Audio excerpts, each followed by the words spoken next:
When night falls, rubber tapper Mio Saw and his wife, like tens of thousands of other Burmese migrant workers, enter the dark rubber plantation and start tapping the trees for rubber. The long cut, which removes a couple of millimeters of bark, makes the milk of rubber break through, and slowly it flows along the edge of the bark into a bowl.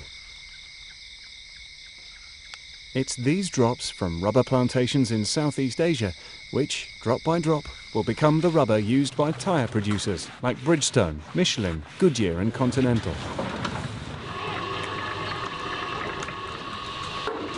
Tens of thousands of migrant workers live and work in rubber plantations in Thailand. Many of them are families with children that have worked in Thailand for many years. Mio has been a rubber tapper for 6 years. Together with his wife, he takes care of a small rubber plantation owned by a Thai. Their joint salary depends on how much rubber they can collect and process. Normally, rubber tappers get 40% and the plantation owner gets 60%.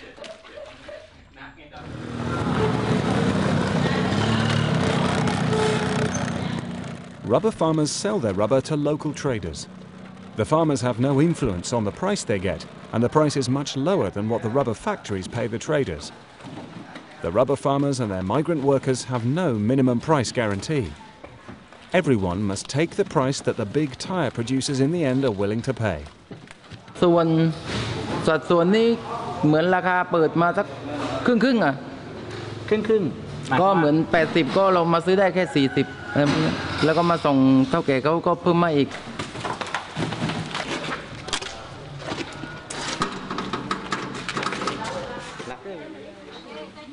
Many migrant workers send money back to their families in their home country,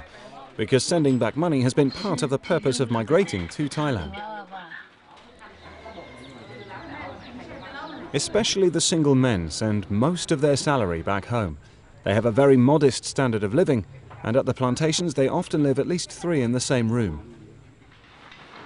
But the rubber price has been halved during the last 2 years, and that has consequences for the rubber tappers of Asia. For the Thai smallholder Kamal Rungruing, it means less money to spend, and his wife is not happy about that. เขาก็บ่นเหมือนแบบว่าไม่ค่อยพอใจเลยแบบนั้นมันติดถือข้องจ่ายข้องกินได้ก็ลำบากเหมือนแบบว่าเมื่อก่อนนั้นย่างราคาแพงมาตอนนี้มันตกต่ำมานะแบบว่าข้องไงนี่เกษตรกรนี่มันตกต่ำเวลาเป็นข้องประเภทสำเร็จรูปนี้มันจะแพงขึ้น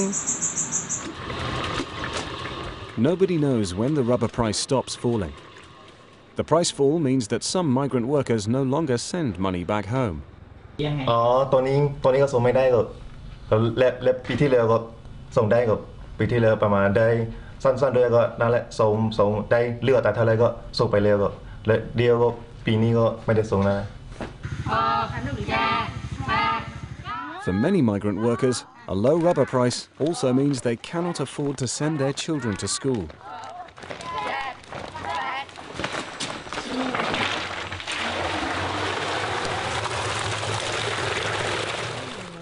But Mio Saw and Mio and their families will stay in Thailand for many more years. They hope the rubber price will rise so they can save enough money to go back to Myanmar and buy their own rubber plantation.